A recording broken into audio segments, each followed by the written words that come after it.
어느 목사님이 유학 생활을 시작을 했습니다. 유학 생활 시작하고 1년쯤 지나서 집에 거북이를 들여 키웠습니다. 이 거북이를 입양한 자식처럼 키우기 위해서 아들들의 그 돌림자를 써서 털모라고 이름을 지었습니다. 가난한 유학생 목사님은 빠듯한 생활비를 아껴 털모에게 먹이를 사다 주었습니다. 그리고 아까운 시간에 쪼개 수시로 어항 청소를 했습니다. 이렇게 1년이 지났습니다. 이 정도 시간이 지나면 주인을 알아볼 만도 한데요. 털모의 눈은 언제나 먹이만 향했습니다. 오히려 장난을 치기 위해서 손을 집어넣으면 도망가기가 일쑤였습니다. 이렇게 또 5년을 키웠습니다. 강아지를 5년 키운다면 정이 많이 들 법한데도 말이죠. 그런데 이 정없는 파충류는 항상 던져주는 먹이만 물고서 돌 밑으로 숨었습니다. 주인이 마치 용봉탕이라도 해먹을 사람처럼 보이는 모양이었습니다. 이제 유학을 마치고 귀국할 즈음에 거북이와 이별식을 치렀습니다. 아침을 잘 먹인 다음에 다니던 신학교의 정원에 있는 큰 연못에 놓아주었습니다. 연못으로 들어가면서 한 번쯤 고마웠다는 눈짓을 할 법도 한데요. 이 정없는 짐승은 뒤도 돌아보지 않고 물속으로 들어가서 다시 나타나지 않았습니다. 이때 목사님이 이런 생각이 들었습니다. 이 정없는 짐승을 다시는 키우지 아니하리라. 그리고 또 이런 생각이 들었습니다. 혹 내가 하나님께 이런 태도로 살아가는 것은 아닌지 생각이 들었습니다. 하나님께서 수많은 은혜를 주셨음에도 불구하고 100% 하나님을 사랑하는 것도 아니고 100% 하나님을 의지하지 아니하는 자신의 모습을 돌아보게 되었습니다. 저는 이 이야기를 읽으면서 저의 모습을 다시 한번 돌아보게 되었는데요. 여러분들은 어떠십니까? 오늘 본문을 통해서 주님과 관계를 맺는 두 가지 비결을 함께 생각을 해보겠습니다. 주보 안에 있는데요. 첫 번째는 그리스도인의 묵상에 관한 것입니다. 우리는 지난 본문에서 예수님과 도마의 대화에 대해서 함께 생각을 해보았습니다. 도마가 예수님께 아버지께로 가는 길에 대해서 물었고 예수님은 자신이 길이라고 말씀하셨습니다. 굉장히 엄청난 이야기죠. 이어서 예수님은 이보다 더 충격적인 말씀을 하시는데요. 그것이 오늘 본문을 시작하는 7절입니다. 너희가 나를 알았더라면 내 아버지도 알았으리로다. 이제부터 너희가 그를 알았고 또 보았느니라.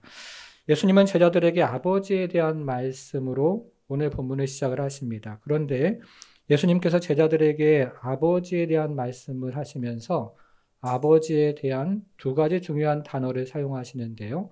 하나는 알다라는 단어를 사용하시고 다른 하나는 보다라는 단어를 사용하십니다. 특별히 오늘 본문을 시작하는 첫 번째 구절 예수님께서 말씀하신 아버지에 대해서 말씀하실 때 알다라는 말을 3번이나 반복해서 말씀하십니다. 여러분 우리가 지금 200일 성경 통독이 끝나가고 있는데 혹시 구약 성경을 읽으실 때 이 알다라는 말이 어떻게 사용이 되시는지 이해를 하셨습니까? 구약에서 알다라는 말은 하나님과 관련해서 사용을 할 때요.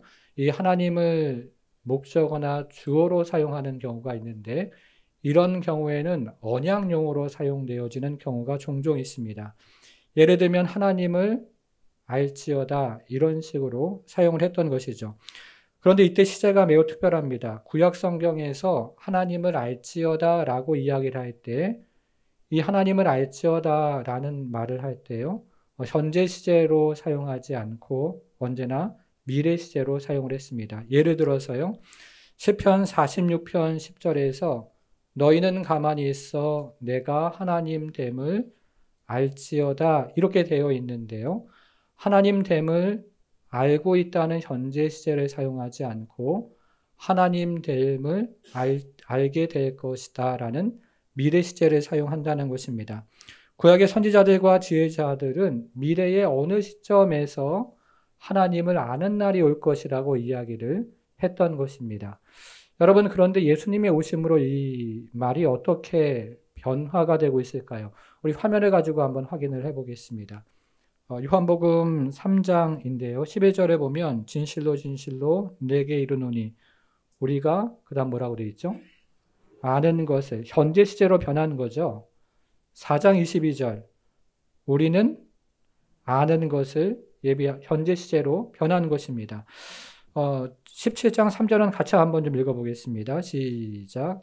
영생은 곧 유일하신 참 하나님과 그가 보내시자 예수 그리스도를 아는 것입니다. 자, 구약에서는 영생이신 하나님을 알게 될 것이라고 이야기했는데 예수님의 오심으로 영생이신 하나님과 예수님을 알고 있다고 이야기하죠. 구약에서는 하나님을 아는 것이 미래였는데 예수님이 오심으로 하나님을 아는 것이 현재가 된 것입니다. 예수님을 아는 것이 하나님을 아는 것이죠. 그러나 제자들은 여전히 지금 예수님께서 하시는 말씀을 이해하지 못했습니다. 그래서 이번에는 제자들을 대표해서 빌립이 하나님을 아버지를 보여달라고 요청을 합니다. 8절과 9절인데요. 빌립이 이르되 주여 아버지를 우리에게 보여주옵소서. 그리하시면 족하겠나이다. 예수께서 이르시되 빌립아 내가 이렇게 오래 너희와 함께 있을 때 내가 나를 알지 못하느냐? 그 다음 보세요. 뭐라고 말씀하십니까? 나를 본 자는 아버지를 보았거늘 어찌하여 아버지를 보이라 하느냐? 아버지를 보여달라는 빌립의 요청에 대해서 예수님은 나를 본 자는 아버지를 보았다고 말씀하시죠. 이것은 요한복음에 나오는, 아니 성경 전체를 통틀어서 예수님께서 말씀하시는 예수님의 가장 중요한 자기 주장이요, 자기 정체성입니다. 여러분, 그런데 우리가 지금 빌립과 예수님의 대화를 지금 살펴보고 있는데요. 이 빌립과 예수님의 대화에서 반복되는 말이 또 있죠. 빌립과 예수님의 대화에서 반복되는 말은 보다라는 단어입니다. 앞에서는 알다라는 말이 3번 나왔는데 지금 빌립과 예수님의 대화에서는 보다라는 말이 3번 나오고 있습니다. 우리가 지금 이제 다음 주면 200일 성경 통독이 끝나는데요. 우리가 오래전에 읽었던 구약 성경을 기억해 보면 하나님을 보았던 사람들에 대한 이야기가 구약 성경 안에 들어가 있습니다. 그 중에서 대표적인 사람이 모세였는데요. 모세는 하나님의 영광을 보여달라고 그렇게 간구를 했습니다. 그런데 구약의 맥락에서 하나님의 영광을 보여달라고 하는 것은 하나님을 보여달라는 것과 같은 의미였습니다.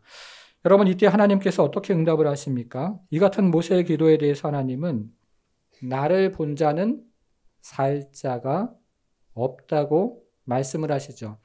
그래서 모세는 하나님의 얼굴을 보지 못하고 하나님의 등을 보게 되었습니다.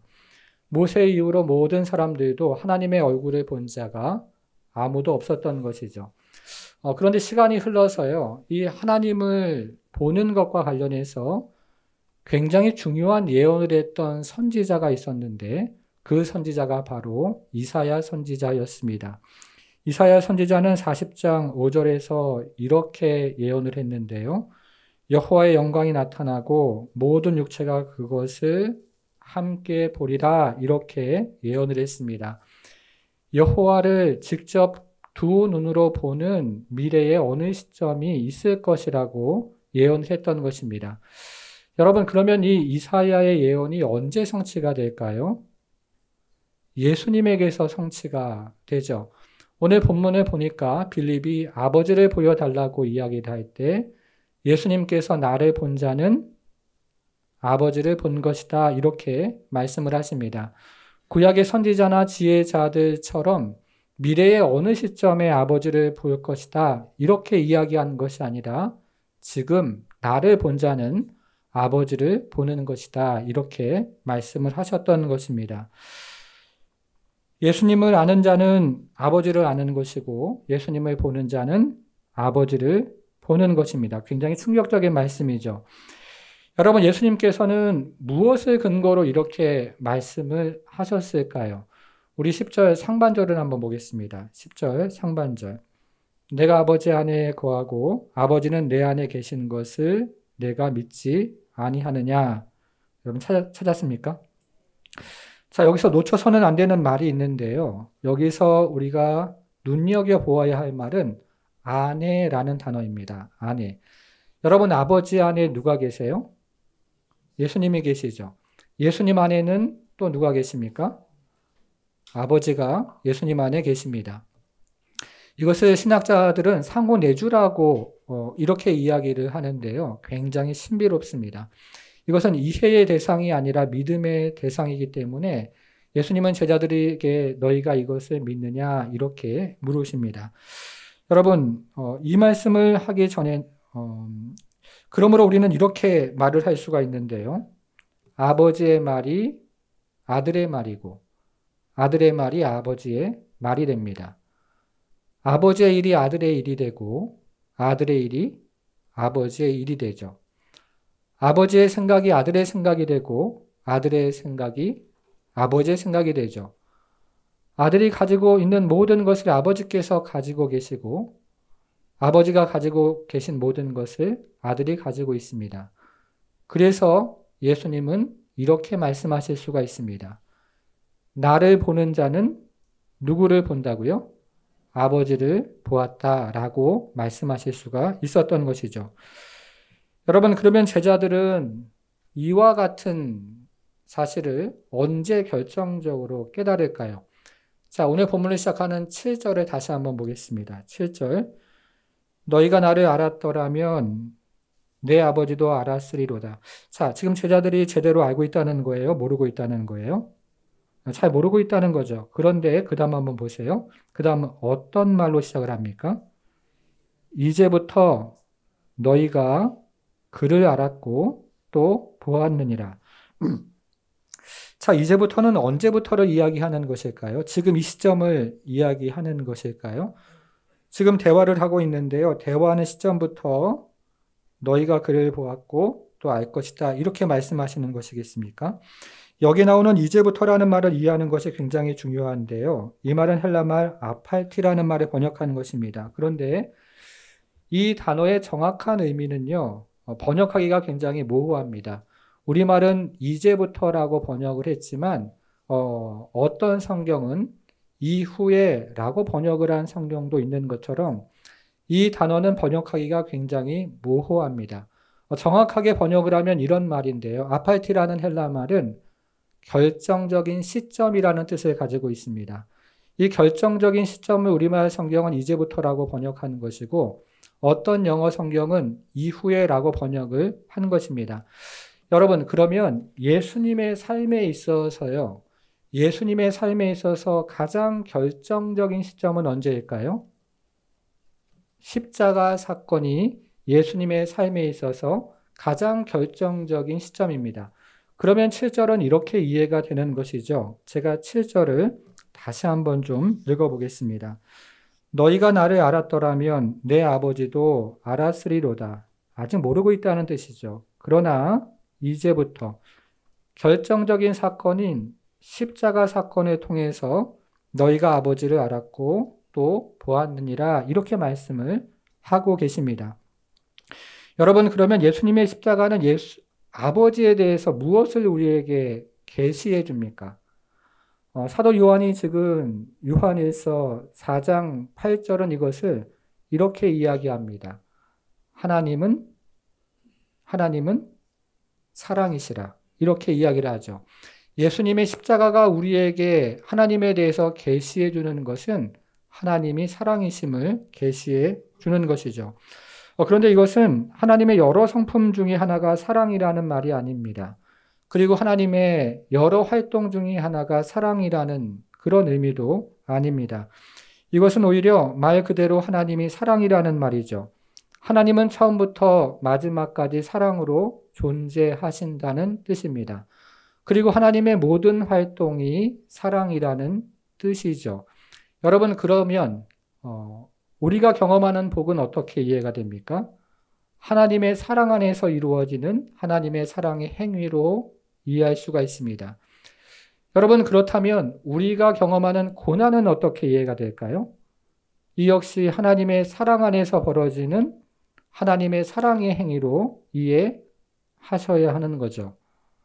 우리에게 주어지는 복과 우리에게 주어지는 고난, 이 모든 것이 하나님의 사랑의 행위로 우리는 이해를 해야 하는 것입니다. 물론 나의 잘못이나 죄로 인해서 고난당할 수도 있지만 이 역시 사랑의 회초리가 되는 것이죠. 성도 여러분, 예수님은 하나님을 계시하고 계시죠. 특별히 예수님의 십자가는 하나님의 사랑을 계시하는 것입니다.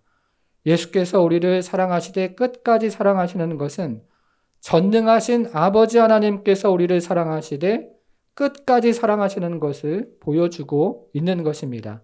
사랑하는 여러분, 이 사랑을 믿고 한 주간도 승리하며 살아가는 모든 성도가 되기를 주님의 이름으로 축복합니다. 자, 두 번째는 그리스도인의 기도에 관한 것입니다. 우리가 지금 살펴보는 이 본문을 다락방 강화라고 했는데요. 예수님은 다락방 강화를 시작하시면서 이제 잠시 후면 제자들을 떠날 것이라고 말씀을 하셨습니다. 이 말을 들은 제자들이 얼마나 충격을 받았을지 우리가 미루어 짐작을 해볼 수가 있습니다. 그런데 바로 이후에 지금 이 본문에서 예수님은 제자들을 위로하시면서 제자들에게 자신이 떠남이 주는 유익에 대해서 말씀을 하고 계십니다. 자, 12절을 함께 좀 읽어보겠습니다. 12절이요. 시작.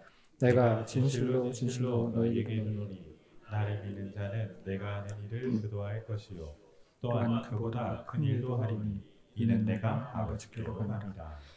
여러분들은 이 말씀이 믿어지십니까? 안 믿어지세요? 여러분들은 이 말씀이 정말로 믿어지세요? 저는 이 말씀을 대학생 때 처음 제대로 읽었던 것 같은데요. 다른 말씀은 믿겠는데 이 말씀은 정말로 잘 믿어지지가 않습니다. 아무리 신실하게 기도를 하는 성도라 할지라도 어떻게 주님께서 하시는 일을 할 수 있고 또 어떻게 주님께서 하시는 일보다 더 큰 일을 하겠다는 이 약속을 믿을 수가 있겠습니까? 그런데도 주님은 이중아멘으로 이 말씀을 시작하시면서 이 말씀을 대단히 중요한 약속의 말씀으로 성도들에게 주십니다. 여러분, 그렇다면 먼저 두 가지 약속을 하셨는데 첫 번째 약속부터 한번 생각을 해보겠습니다. 믿는 자가 주님께서 하시는 일을 한다고 했는데요. 이것은 어떤 의미를 가지고 있을까요? 믿는 자가 주님께서 하시는 초자연적인 기적과 이적을 행한다는 뜻일까요? 실제로 믿는 자가 주님께서 하시는 그 기적과 이적을 행하는 것이라고 생각하는 사람들이 있습니다. 그런데 오늘날 믿는 자들과 교회를 통해서 주님처럼 이적과 기적이 일어나지 않기 때문에 그런 현상을 보면서 우리들이 우리의 믿음이 작은 것을 탓하기도 하고 또 오늘날의 목회자들의 믿음이 작은 것을 탓하기도 하는데요. 이것은 주님의 말씀을 오해한 것입니다. 여러분, 그렇다면 믿는 자가 주님께서 하시는 일을 한다고 했는데 이것은 어떤 의미로 우리 주님께서 우리에게 하신 말씀일까요? 자, 12절을 다시 한번 볼게요. 12절. 내가 진실로 진실로 너희에게 이르노니 나를 믿는 자는 한번 보세요. 분명히 뭐라고 말씀하셨습니까? 내가 하는 일을 그도 할 것이요. 내가 하는 일을 그도 할 것이라고 말씀하셨는데요. 자, 점점점 뒤로 가보겠습니다. 이는 한번 찾아보세요. 이는 찾았습니까? 그 이유는 내가 누구에게 그럽니까? 아버지께로 간다고 했는데 아버지께로 간다는 것은 십자가로 잠시 후면 가시겠다 이런 뜻입니다. 그러니까 예수님께서 아버지께 어린 양으로 가는 겁니다.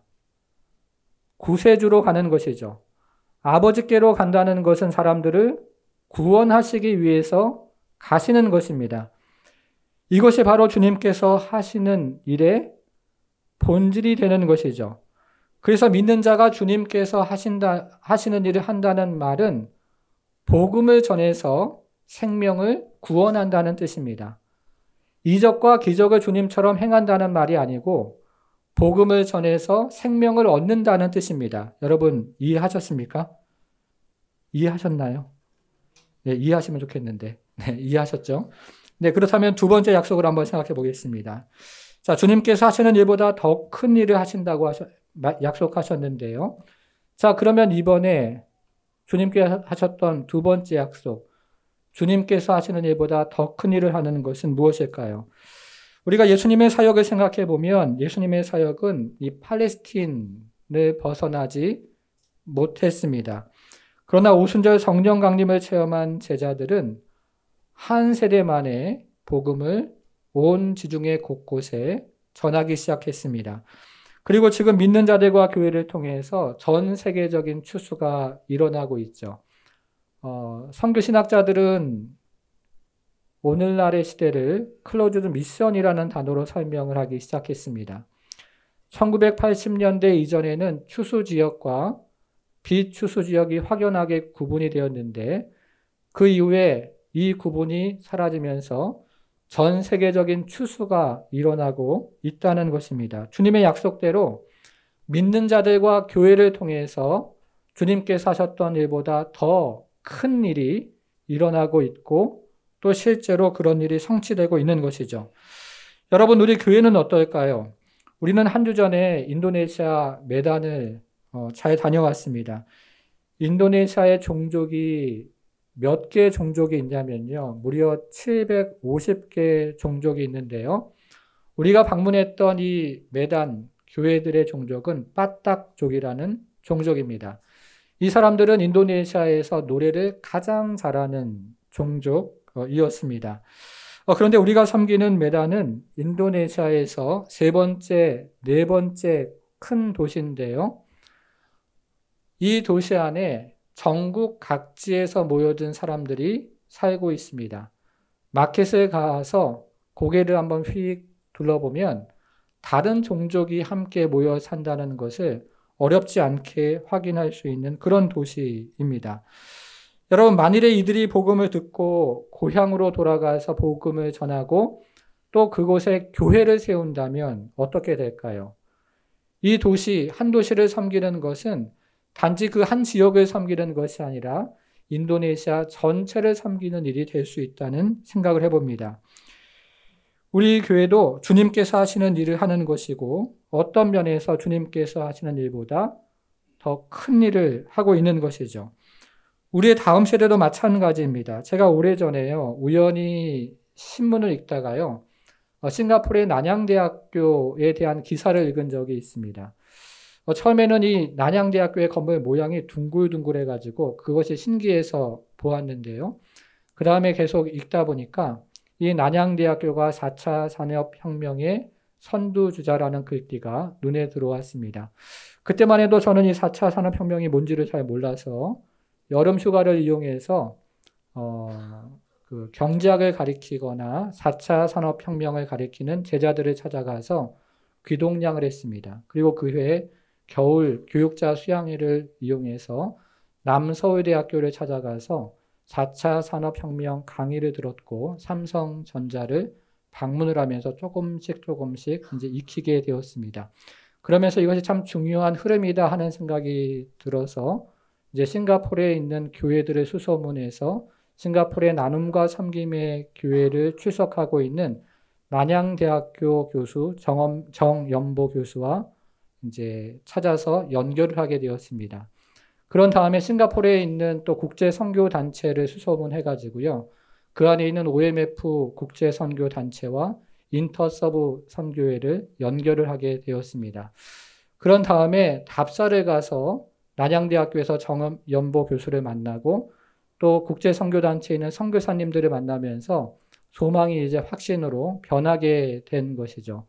그해 여름에 우리 자녀들을 데리고 난양대학교도 가고 또 선교단체를 방문했는데 그러면서 정말 귀하고 또 아름다운 열매들을 많이 경험을 했습니다. 그 이후에 저희가 또 두바이를 방문하고 그 옆에 있는 나라를 방문했는데요. 그때 국영TV에서 취재를 온 사실을 여러분 기억하시죠? 우리 교회도 주님이 하셨던 그 약속을 지금 경험하고 있는 것이죠. 사랑하는 여러분, 주님의 일이 무엇일까요? 주님의 일은 복음을 전하는 것입니다. 주님께서 십자가로 가까이 가시면서 많은 사람을 구원하기를 원하셨던 것처럼 그 이후에 제자들이 그것을 이어받아서 복음을 전했던 것처럼 주님께서 하시는 일은 다른 것을 이야기하는 것이 아니라 복음을 전하는 것이죠. 그런데 오늘날의 교회가 주님의 일을 교회에서 행정하고 교회에서 일하는 것으로 오해를 합니다. 그러다가 우리도 모르는 사이에 교회 안에 고인물이 되어서 주님의 일을 방해하는 것이 아닌지 저 자신을 돌아보게 됩니다. 저는 정말로 주님께서 우리의 교회에게 맡겨주신 사명을 끝까지 잘 감당하는 교회가 되었으면 좋겠습니다. 여러분, 이 같은 주님의 약속은 어떻게 이루어질까요? 이제 마지막으로 13절, 14절을 한번 보겠습니다.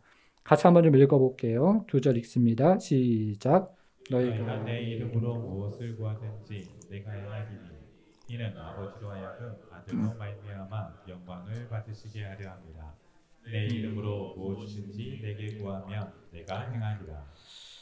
우리가 앞에서 살펴본 주님의 약속은 무엇으로 이루어집니까? 기도로 이루어지죠. 그렇게 읽으셨죠? 네, 기도로 이루어집니다. 사랑하는 여러분, 우리가 기도를 생각할 때 기도가 별것이 아닌 것처럼 생각할 때가 있습니다. 신앙생활의 여러 부분 중에서 한 부분으로 생각할 때도 있습니다.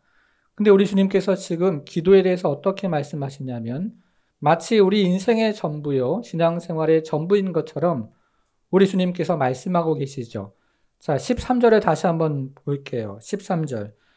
너희가 내 이름으로 무엇을 구하든지 내가, 그 다음 보세요. 뭐라고 되어 있습니까? 자, 내가 행하리니 사이에 단어 한 가지가 원문에는 있는데요. 그것을 이라는 단어가 있습니다. 그것을, 그 기도를 내가 행하리니, 기도가 너무너무 중요하다는 거죠.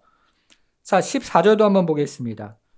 내 이름으로 무엇이든지 내게 구하면 내가, 그 다음 뭐가 있을까요?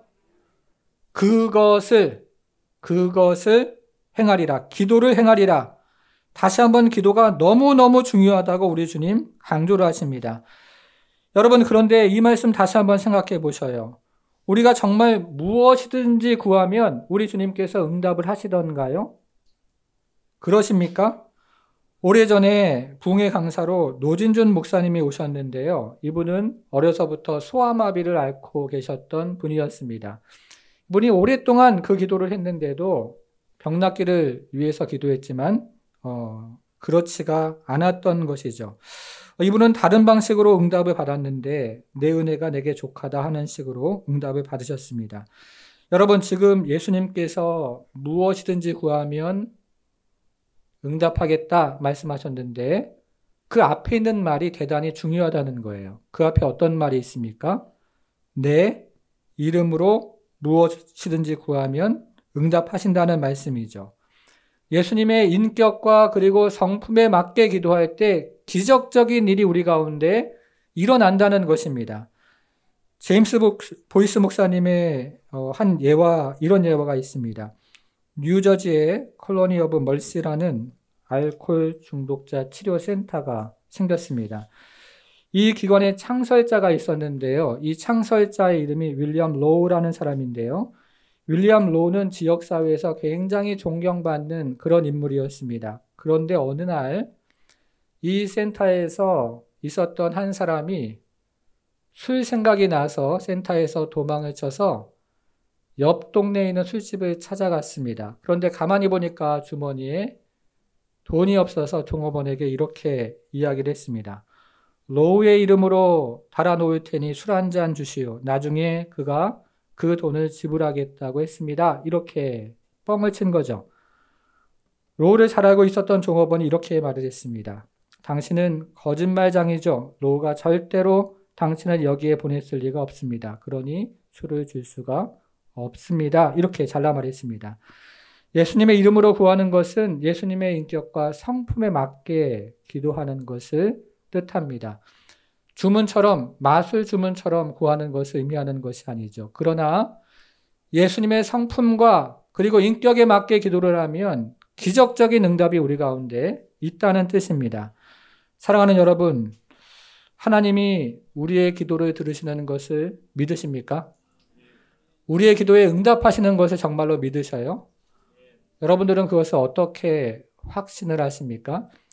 저는 이 말씀에, 이 약속 때문에 확신을 하는데요. 자, 13절을 다시 한 번만 보겠습니다. 13절. 너희가 내 이름으로 무엇을 구하든지, 자, 그 다음 뭐라고 되어 있습니까?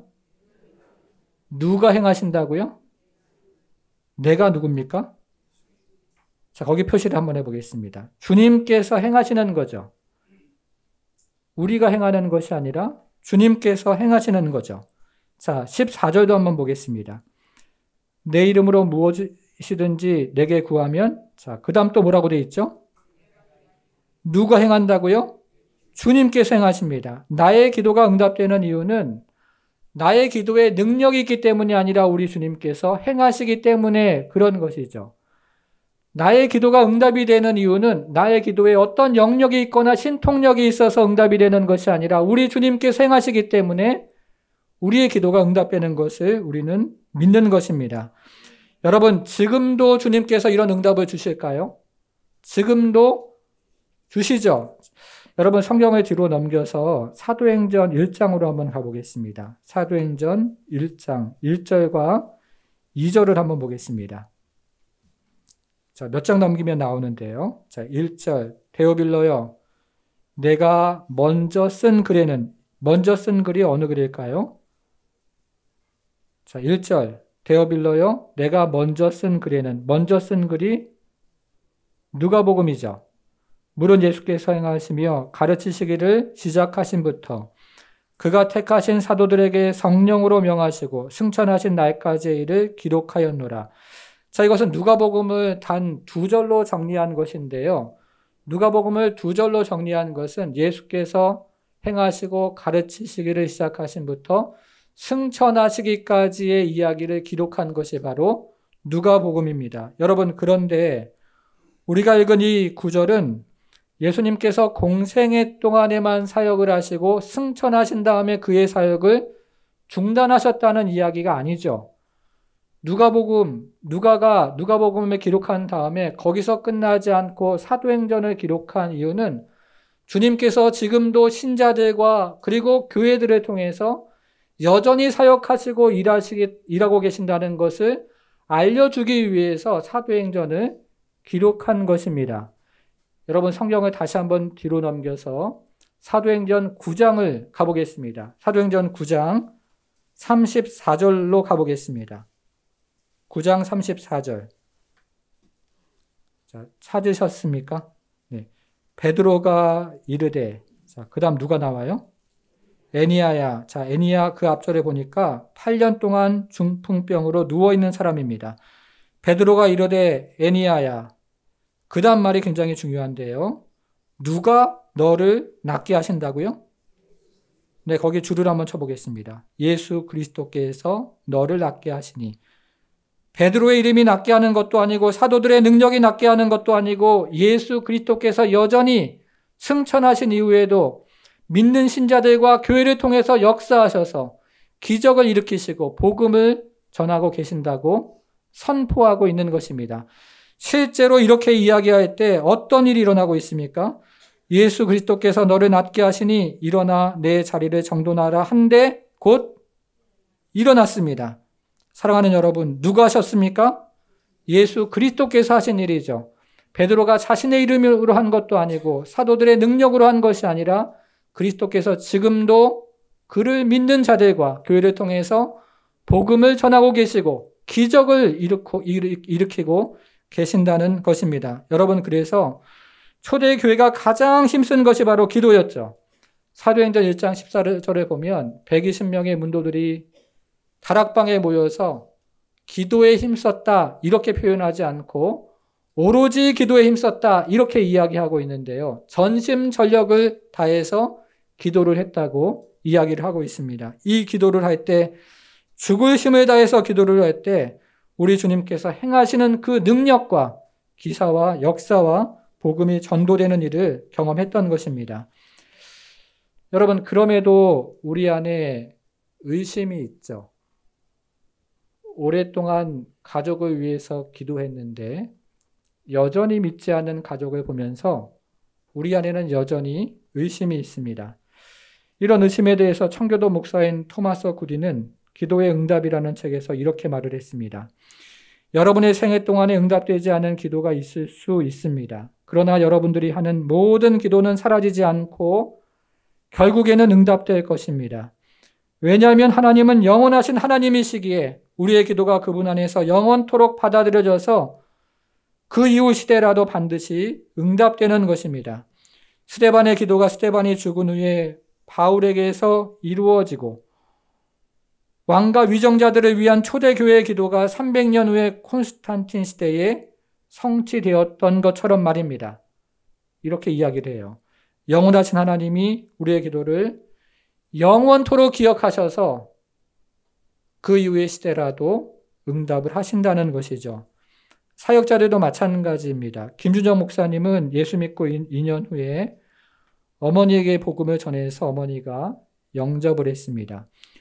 배재 전도사님은 18년 동안 기도한 후에 부모님이 두 분 다 영접을 하셨죠. 여러분들은 기억을 못 하시겠지만 저희가 6층에 저쪽에 교회가 있을 때 우리 배 전도사와 그리고 부모님이 저희 교회를 방문한 적이 있었는데요. 그때 배 전도사의 부모님은 처음으로 교회에 와서 예배를 드리셨던 겁니다. 그리고 2023년도가 되었을 때 우리가 새생명주의를 했는데요. 이 새생명주일에 고향에서 다시 우리 교회에 그 예배에 참석을 해서 다시 복음을 확인하고 그때부터 지금까지 교회 생활을 잘하고 계세요. 큰 은혜죠. 18년 동안의 기도가 응답이 된 것입니다. 저희 부모님도 그랬습니다. 저희 부모님도 30년 기도 끝에 예수 믿고 세례를 받으셨습니다. 기도의 사람 조지 밀러의 이야기를 들어보셨습니까? 조지 밀러에게 5명의 믿지 않는 친구가 있었습니다. 조지 밀러는 그들을 위해서 날마다 기도했습니다. 그런데 아무리 기도해도 끝까지 믿지 않는 친구 2명이 있었습니다. 이제 조지 밀러가 병이 들었고 교회에서 마지막 설교를 하게 되었습니다. 그런데 이 마지막 설교를 할 때 그 중에 한 명이 교회에 참석을 해서 조지 밀러의 설교를 듣고 회개하고 예수를 믿게 되었습니다. 기도한 지 52년 만에 응답이 된 것이죠. 그리고 조지 밀러는 그 얼마 후에 죽게 되었고 그의 장례식에 이 마지막 남은 한 친구가 장례식에 참석을 했다가 조지 밀러가 그를 위해서 52년 동안 기도했다는 이야기를 듣고 그 자리에서 다시 예수를 믿게 되었습니다. 그는 죽었지만 그의 기도를 우리 주님께서 행해하셨던 것입니다. 사랑하는 여러분, 우리가 모일 때마다 해야 되는 기도가 저는 바로 이 기도라고 믿습니다. 그것이 구역이든 그것이 기관이든 당회이든 모일 때마다 가장 중요하게 해야 되는 기도가 바로 영혼 구원을 위해서 기도하는 것입니다. 사랑하는 여러분, 영혼을 위해서 구원하는 것은 절대 헛된 일이 아닙니다. 절대 시간 낭비가 아니라는 거죠. 영혼 구원을 위해서 기도하는 것은 하나님께서 가장 크게 보는 일이고 가장 영광을 받으시는 일이고 그리고 가장 복되게 우리를 사용하시는 주님께서 하시는 일을 우리와 나누시는 것입니다. 우리가 영혼 구원을 위해서 기도할 때 하나님은 응답을 주신다고 약속하셨고 이것을 위해서 기도할 때 우리 시대뿐만 아니라 영원하신 하나님께서 그 기도를 기억하셔서 우리 이후에라도 반드시 응답해 주실 것입니다. 사랑하는 여러분, 여러분의 마음을 알죠? 기도하다가 낙심되는 마음 있는 거 알고 기도하다가 절망되는 마음 있는 것 잘 알고 있습니다. 그러나 다시 우리는 무릎을 세워서 기도해야 하는 것은 주님께서 그 기도에 약속이 있고 영광스러운 기도고 그 기도를 통해서 하나님 시행하시겠다고 우리에게 분명히 언약을 하셨기 때문에 그런 것입니다. 우리가 호흡이 되는 그날까지 우리가 기도해야 하는 가장 1순위의 기도는 영혼을 위해서, 영혼 구원을 위해서 우리의 교회와 우리 모두가 영혼 구원을 위해서 기도하는 것입니다. 하나님께서 이것을 가지고 사용하시고 우리가 지나간 그 모든 세대 가운데 우리가 죽은 이후에도 하나님 우리의 기도를 기억하셔서 영원하신 하나님께서 응답해 주실 것을 믿고 우리는 오늘도 기도해야 합니다. 교회에서 모이는 어떤 모임에서도 가장 1순위로 우리는 영혼 구원을 위해서 기도할 때 하나님 이를 기뻐 받으실 것이고 우리는 이를 통해서 하나님의 일을 함께 해나가는 그런 귀한 교회로 그리고 성도로 쓰임받는 우리 모든 성도 되기를 주님의 이름으로 축원합니다. 사랑하는 여러분, 주님은 기도하는 신자와 교회를 통해서 기적이 일어나고 복음이 전해지고 열방의 복음이 전해지는 역사가 일어나길 지금도 기대하고 계십니다. 주님의 이름으로 기도할 때 기적이 일어나게 해달라고 기도하셔야 돼요. 주님의 이름으로 기도할 때 복음이 전해지는 역사가 있도록 기도해야 합니다. 주님의 이름으로 기도할 때 열방이 복을 받는 역사가 우리와 우리 교회를 통해서 일어날 수 있도록 기도해야 하는 것이죠. 우리가 이 기도 제목 가지고 주신 말씀 기억하면서 함께 기도하기 원합니다. 기도하겠습니다. 하나님 아버지, 자기의 만족과 유익을 1순위로 우상 숭배를 만들어 살아가는 이 세대 가운데 주님, 여전히 하나님 아버지 살아계셔서 우리에게 하나님 약속하시고 언약하시고 기뻐하시고 또 성취하시는 그 하나님의 약속 있는 말씀을 우리가 손가락으로 짚고 붙잡고 하나님 아버지, 마치 이 자리에서 주님께서 제자들에게 하셨던 말씀을 귓가에 쟁쟁이 떠올리는 것처럼 그 말씀을 주장하며 주 앞에 간절히 기도하오니 하나님 아버지, 예수의 이름으로 기도할 때 기적이 일어나게 하시고 예수의 이름으로 기도할 때 복음이 전해지는 역사가 나타나게 하시고 예수의 이름으로 하나님 아버지 기도하며 주 앞에 나갈 때 이 땅의 교회들이 회복되는 역사가 나타나게 하시며 예수의 이름으로 하나님 아버지 기도하며 주 앞에 나갈 때 이곳에 있는 모든 성도들의 심령이 다시 부흥을 경험할 수 있도록 우리 하나님 함께하여 주옵소서. 하나님 아버지, 성령께서 우리 가운데 임하실 때 성령의 바람이 우리의 콧가와 하나님 아버지 참으로 우리의 귓가에 들려올 때 하나님 아버지 생명이 되어서 우리 영혼이 다시 소생하고 다시 일어나며 군대를 이루어서 하나님 아버지 복음을 전하는 하나님의 사람들로 세워질 줄 믿사오니 하나님 아버지 모일 때마다 하나님 아버지 복음 전도를 위해서 기도하는 교회 되게 하시고 하나님 아버지 흩어질 때마다 삶의 현장에서 복음을 증거하는 성도들 하나의 교회가 되게 하셔서 하나님 이 땅 가운데 주신 우리의 사명을 충성스럽게 감당하다가 주 앞에 서는 하나님 아버지 우리 한 사람 한 사람 모두가 될 수 있도록 우리 하나님 역사하여 주옵소서. 이제는 우리 주 예수 그리스도의 은혜와 하나님의 크신 사랑과 성령의 감화 감동 충만케 하심이 영혼 구원을 위해 기도하고 영혼 구원을 위해 복음을 전하길 결단하며 소망하는 모든 성도들 머리 위에 이제부터 영원토록 함께 하실지어다. 아멘.